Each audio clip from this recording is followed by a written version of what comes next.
professor Dario Cardoso, que é, deixa eu só ver aqui a sua ficha, professor, para fazer a apresentação correta. Ele é mestre em Teologia e Exegese, Antigo Testamento, pelo Centro Presbiteriano de Pós-Graduação Andrew Jumper e Ciências da Religião pela Universidade Presbiteriana Mackenzie. Eu sei que agora já é doutor em Semiótica e Linguística Geral da Faculdade de Filosofia, Letras e Ciências Humanas da Universidade de São Paulo. Hoje aqui a conversa está de alto nível. Estou me sentindo nível. Aqui a terceira pessoa depois de ninguém, Vinícius. Hoje eu estou me sentindo realmente amador. Quando eu li aqui aquele cumprimento para o doutor Piacente, doutor, professor, eram oito títulos antes do nome dele. O nosso aqui está de alto nível. Bem-vindo, professor. O importante é a gente poder compartilhar, poder estar juntos meditando na palavra de Deus e no modo como ela pode fazer parte e conduzir nossa vida. É verdade. Obrigado pelo convite. Eu que agradeço a sua presença. Olha só, a gente vai entrar agora aqui numa outra seara, num outro campo.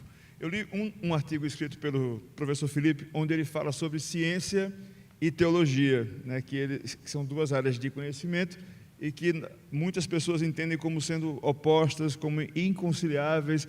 Eu queria saber a sua opinião sobre isso. Ciência e teologia são assuntos inconciliáveis ou eles têm algum ponto de contato? O senhor tem aqui uma formação em várias universidades, então deve ter muito contato com isso. A ciência, a teologia é uma ciência. Começa por aí. Começa por aí. Então, ao fazer essa distinção, alguém está dizendo que a teologia é alguma coisa diferente do que conhecimento ou do que um lugar de produzir conhecimento.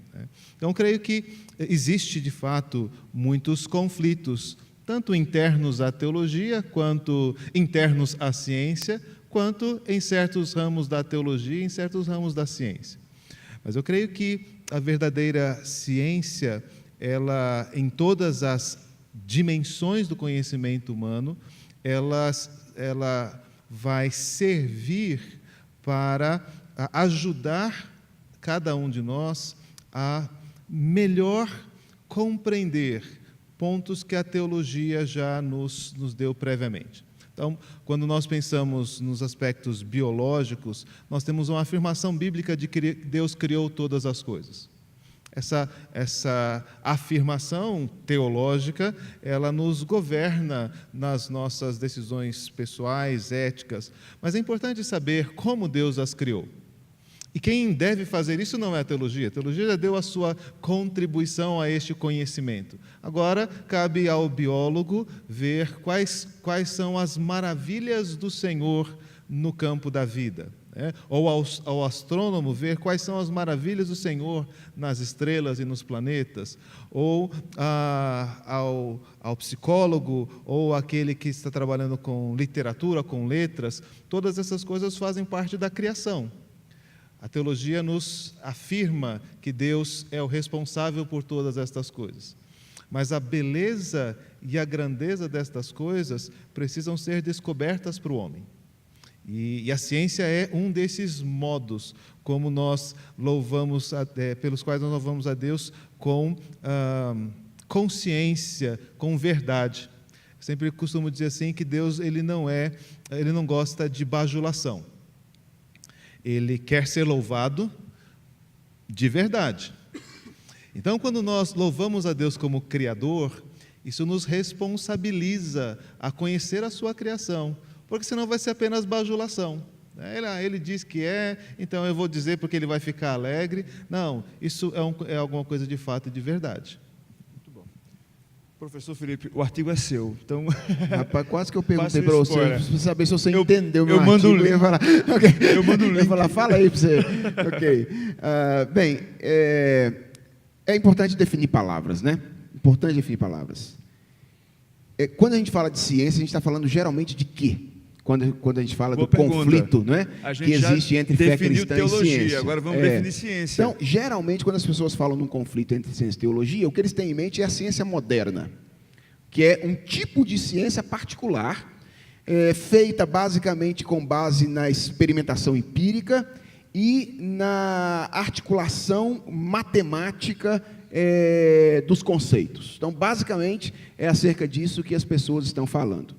Se é sobre isso, a questão é a seguinte: não existe um conflito radical entre esse modelo de ciência e fé cristã.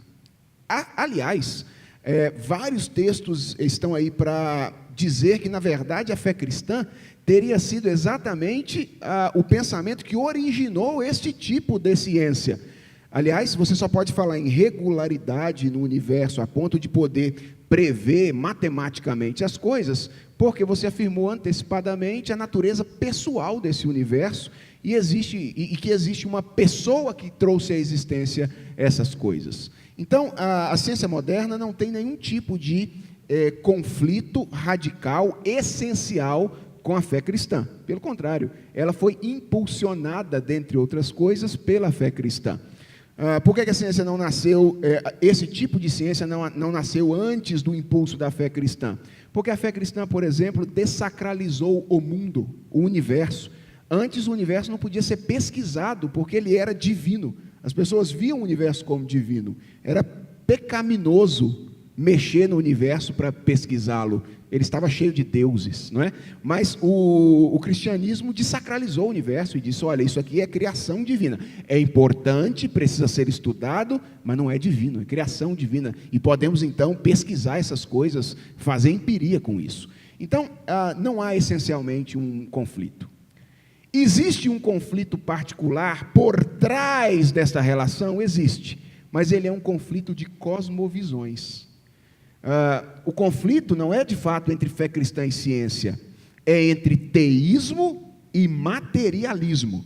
O problema é que a ciência moderna contemporânea, embora tenha nascido na visão com berço cristão, ela caminhou em direção a uma perspectiva materialista. E o que seria materialismo? É a perspectiva de que, de fato, o mundo precisa ser explicado a partir dele mesmo, porque não existe nada para além deste mundo que existe. Tudo que existe é a matéria. Então, a matéria seria divina e tudo precisa ser explicado a partir do mundo que está aqui. Então, existe um conflito? Existe, mas não é um conflito entre fé cristã e ciência, é um conflito entre teísmo e materialismo. Esse conflito é um conflito real.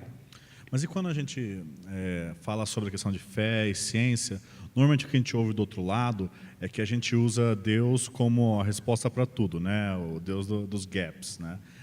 E como que fica assim? A gente pode juntar essas duas coisas, senão a gente vai falar, Deus fez, Deus fez. Como que relaciona isso? Como que a gente, o cristão, se envolve na ciência sem ter uma resposta assim? Na verdade, essa é uma questão que está muito relacionada àquela com a qual nós estávamos conversando antes. É uma questão de epistemologia. A grande pergunta é: qual é a autoridade final para o conhecimento? Se você parte do pressuposto de que a autoridade final é o homem e sua experimentação da realidade, então você vai cair numa negação da existência de Deus e da sua atuação no universo. Mas se você parte do pressuposto de que, e aí é pressuposto mesmo, é aquela ideia, aquela crença que antecede a nossa experiência da realidade. É importante que as pessoas que estão nos ouvindo em casa percebam isso. A gente tem a ideia, porque a gente é fruto dessa mentalidade moderna, de que existe uma espécie de conhecimento neutro, de aproximação neutra da realidade. Mas isso é impossível. Para a gente começar a andar, a gente tem que pôr o pé em algum lugar. Então, o impulso tem que ser dado a partir de um lugar. Tem que ter uma crença fundamental que diz a partir de onde a gente começa a fazer conhecimento. E essa crença é uma crença de natureza religiosa e epistemológica. Qual é a autoridade final do conhecimento? Se você diz a autoridade final é a revelação, então Deus faz parte naturalmente das suas explicações para a realidade. Ou seja, a pergunta fundamental é uma pergunta de natureza epistemológica, é com que epistemologia você fará ciência? Se com uma epistemologia teísta ou com uma epistemologia materialista? Por favor, todo mundo hoje aplique numa frase a palavra epistemologia, porque é a palavra dessa tarde. Eu vou tentar usar uma. Eu vou tentar, até o final do programa, eu vou tentar usar uma frase. Mas acho que uma coisa interessante, as duas coisas interessantes que o Vinícius coloca, é que Deus fez não é a resposta. Então, quando alguém diz Deus fez, de alguma forma está negando a própria proposição divina ao criar. Porque Ele fez para se revelar. Ele fez para que Ele fosse conhecido em todas as coisas. Então, as lacunas não são aquelas coisas que Deus preenche. Na verdade, ao preencher as lacunas, é que nós, então, vamos ter um conhecimento mais amplo, um conhecimento mais aprofundado, um conhecimento mais diverso de um Deus que é infinito em sabedoria, em grandeza. Então, existe essa disposição ou essa indisposição para a ciência, ela é, em algum sentido, até pecaminosa, porque ela deixa de cumprir a ordem divina, que é conhecer, dominar, cuidar da criação. Então, essa disposição, ela precisa ser revertida, e falando com aqueles que estão nas diversas áreas do conhecimento e das suas profissões, esse é o nosso grande desafio aqui. Sermos aqueles que reconhecem o propósito de Deus em tudo aquilo que a gente faz, no comércio, na ciência, na pesquisa, na psique humana, na medicina. Então, nós temos esta missão que é dada por Deus. Mas há uma segunda questão interessante dessa pergunta que Deus fez, ou quando essa questão é usada, que é um temor que há no coração de algumas pessoas, de que se eu souber uma explicação científica, eu eliminei Deus da equação. Então, esse é um, como é que chama? Um sofisma. Esse é um artifício usado justamente para afastar os cristãos do campo da ciência, ou para intimidá-los dentro da ciência. Então, aqueles que têm a visão materialista vão dizer: se você quiser fazer ciência, então você tem que abandonar o princípio de que Deus fez, ou de que Deus está diante de todas as coisas. E alguns, no seu afã de querer comprometer-se com Deus, dizem: eu não vou me envolver com ciência, porque eu não quero correr o risco de descobrir que não é Deus que está por trás de todas essas coisas. Perfeito. E eu sinto que muitas vezes o que falta no meio cristão, esse é um assunto que me interessa muito, é uma teologia da criação, é entender Gênesis 1 e Gênesis 2, dá tanta base para isso, que, por exemplo, o nosso Deus não é averso a processos. Ele não cria tudo, ele cria, mas depois ele vai dar forma e encher. Ele faz um processo de criação de 6 dias, quer entendamos como literal ou não. E isso mostra que Deus não é contra a gente entender como as coisas se dão. Ele leva Adão a nomear os animais e desenvolver o intelecto dele em reconhecer semelhanças, diferenças entre o reino animal e nomear cada um de acordo. Então, a própria doutrina da criação vai nos levar a querer conhecer esse mundo, porque esse mundo é o mundo de Deus. A gente está numa criação, não na natureza que sempre esteve aqui. A gente está na criação de Deus, brincando no jardim de Deus, assim como uma criança curiosa que quer ver aquilo que o Pai fez. Então, a ciência poderia ser encarada de uma forma muito mais bela quando a gente tem essa cosmovisão de que Deus criou esse mundo, para que a gente possa conhecê-lo e adorá-lo a Deus por isso.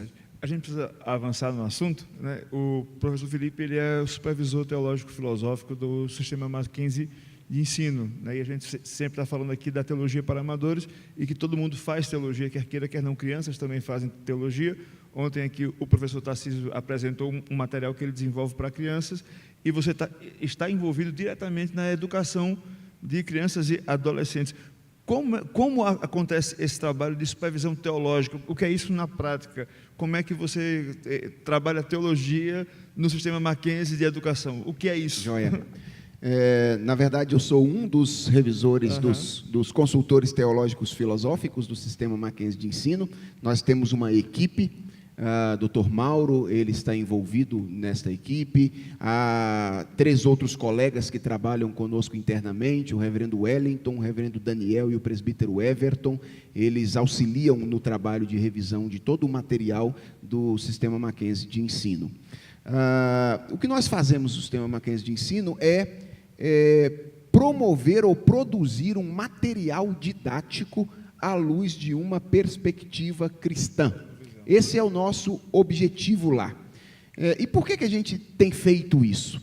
Porque a gente tem percebido que, ao longo do tempo, a ideia de educação cristã, ela tem sido uma ideia bastante distorcida na visão evangélica brasileira, né? Algumas vezes as pessoas acham que educação cristã é aquilo que você faz na família ou na igreja. E que É o culto doméstico. isso, o culto doméstico ou a escola cultinho no final da dominical, escola. né? Isso. Então isso seria educação cristã. E aquilo que você faz na sua vida normal, na vida regular, todo tipo de conhecimento adquirido na vida regular, seria aquilo que as pessoas chamam de educação secular, né? As pessoas estabelecem até essa distinção como se a diferença entre educação cristã e secular fosse o campo, a dimensão, o tamanho da esfera coberta por isso, pela educação. Isso é bastante problemático. Por que isso é problemático? Primeiro, porque você reduz a atuação do cristianismo na sua vida, e você limita o cristianismo à esfera eclesiástica. Depois, porque você legitima a atuação do anticristianismo em outra grande parte da sua vida.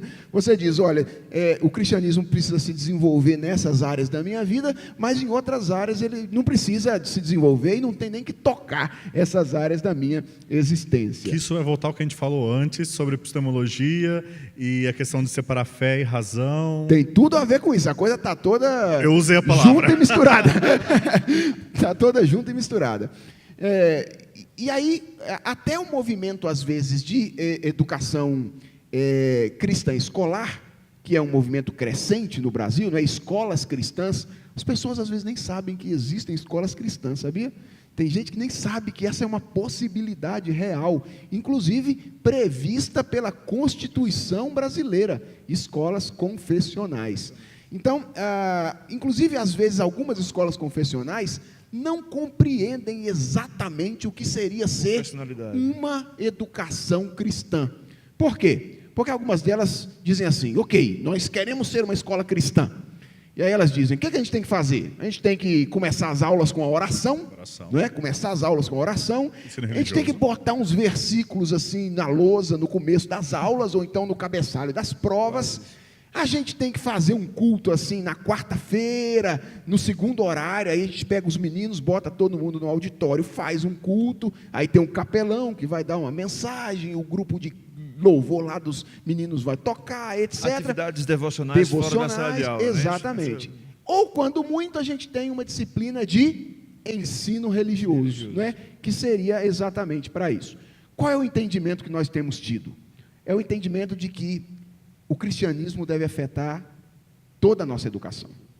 E uma escola só poderia, de fato, denominar-se como uma escola cristã a partir do momento em que aquilo que ela faz de mais importante, aquilo que é o núcleo da sua atividade, qual é o núcleo da atividade de uma escola? Ensinar conteúdos enciclopédicos. É só a partir do momento em que o cristianismo impactou essa atividade principal, é que uma escola poderia dizer, olha, verdadeiramente, eu sou uma escola cristã. Então, o que é que a gente faz aqui? A gente tenta produzir um material para que as escolas possam ter maior facilidade de ensinar conteúdos enciclopédicos à luz de uma perspectiva cristã. Então não é que a gente não vai ter aula de matemática e vai colocar religião no lugar. É que a gente vai ensinar matemática sobre uma ótica cristã. A pergunta que nós tentamos responder é exatamente essa. O que significa ensinar matemática à luz de uma perspectiva cristã? Eu tinha um amigo que dizia que era ensinar matemática. Quantos animais tinham na Arca de Noé? Se morreram 2, quanto... Não é isso. A gente precisa, mais uma vez, seguir com o assunto. Acho que ficou bem claro o que é confessionalidade. Infelizmente, o tempo não permite que a gente dê todo o tempo necessário para todos os assuntos, mas eu não queria sair daqui sem fazer uma pergunta para o professor Dario, que é especialista em exegese do Antigo Testamento. Qual é a importância da exegese para um crente que não é necessariamente um pastor, um líder na igreja, mas um cristão que quer viver uma vida piedosa, quer conhecer a Bíblia e conhecer a Deus? Qual é a importância da exegese e como é que ele pode fazer isso sem precisar ir para um seminário? Bom, a exegese é um processo complexo de aproximação do texto. Mas eu diria que, basicamente, exegese é ler direito. Basicamente. Então, quanto mais atenção nós dermos às características próprias da leitura, nós estaremos avançando no nosso conhecimento exegético. Por que isso é importante? Isso é importante porque, diante da grande autoridade que a Bíblia tem sobre nós, e é assim que a gente espera que seja, né? nós corremos um grave risco de utilizar mal as informações bíblicas que estão colocadas ali. Então, a exegese é o esforço que foi estabelecido na história da igreja de nos permitir ler e compreender as Escrituras de modo claro, sem fugir aos seus reais propósitos. Então, todos nós podemos lembrar de histórias absurdas de pessoas que fizeram más leituras do texto bíblico, leituras parciais do texto bíblico, leituras distorcidas do texto bíblico.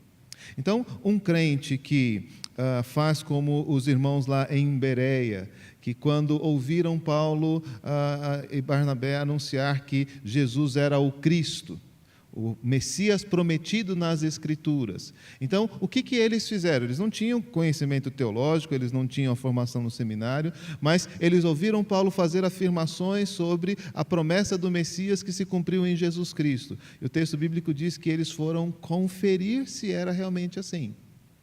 Então, qualquer um de nós tem não somente a oportunidade, mas o dever de fazer isso. Então, a exegese é isso. Então, alguém fez uma afirmação sobre um texto bíblico, citou um texto bíblico de memória. Deixa eu ver se é isso mesmo. Foi Paulo e Barnabé mesmo que estavam ali em Bereia? Será que não foi outra pessoa que estava com ele? Deixa eu ver se era isso mesmo. Deixa eu ver em que contexto isso foi dito. Né? Isso foi positivo ou foi negativo? O próprio texto tem essas informações. Agora, o que o pastor faz? O pastor recebe um treinamento para que ele possa fazer isso não só para si mesmo, mas também para outras pessoas. Então, a responsabilidade dele aumenta, e é por isso que ele precisa ter ferramentas mais seguras ou mais aprofundadas para fazer este mesmo trabalho. Por exemplo, se eu estou na igreja, eu estou triste, abatido, e aí passa alguém por mim e diz, olha, tudo posso naquele que me fortalece, assim diz a palavra do Senhor. Qual Sim. deve ser a minha atitude, assim, prática? Um conselho prático. Abre a Bíblia, certo? Abre o texto e lê, certo? E aí você vai ver... Só o verso? Você vai ver o verso ali, naturalmente, para achar o verso ali, você vai ler um versículo para cima, um versículo para baixo. Né? E ao fazer a leitura daquele trecho, em que situação Paulo disse isso? Ele disse logo antes que eu sei viver contente em qualquer situação, eu sei ter fome e eu sei ter abundância.